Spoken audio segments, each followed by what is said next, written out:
Hey, in this simple Camtasia tutorial, I'll show you how to create basic animations in Camtasia Studio, and actually it's easier than you think to create an animation in Camtasia Studios, okay? So I have this background and also I have an arrow.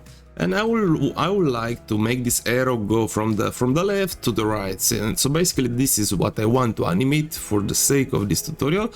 Let's adjust the arrow like that and let's place it all the way to the left for now. On the timeline I want to place the arrow where the background, where the video starts, and let's increase the duration to it so it will end nice where the background ends, okay? Now go to animations and let's add a custom one. Okay, and add it right here on the timeline. If you place your cursor right here, this is the position before the animation, okay, and this will be the animation, and here is the position after the animation. Now let's drag the arrow, make sure the cursor is before this arrow, okay, and let's drag the Minecraft arrow all the way to the right. Now let's play the animation.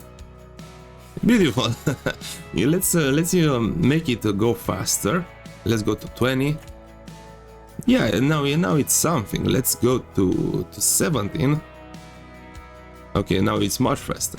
What else you can do? Let's add some motion blur to it. Right click on the object, add visual effects and motion blur. Now at the intensity, let's go to 50%. So we'll give some life to it, but I think we screwed the animation with the motion blur. So I would like to create again this animation. So put the cursor to the right. And let's place this arrow right here. Again 20, and let's hit play. Okay, now it's with motion blur, it's much faster and much better. What else can we do? We can add some sound effects to this animation.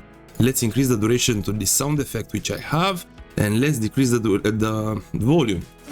Okay, now it's much better. So this is how to create basic animations in Camtasia Studio. You also have some pre-made animations. If you go here, you can drag and drop any of these which you like to have on your object, photo or PNG, and these are pre-made animations, and you can readjust the size. Okay, maybe let's make it smaller and put it right here, and let's hit play. Alright, so this is how to create animations in Camtasia Studio. I really hope this tutorial helped you out, and I hope you have a great day from wherever you're watching right now. Bye bye.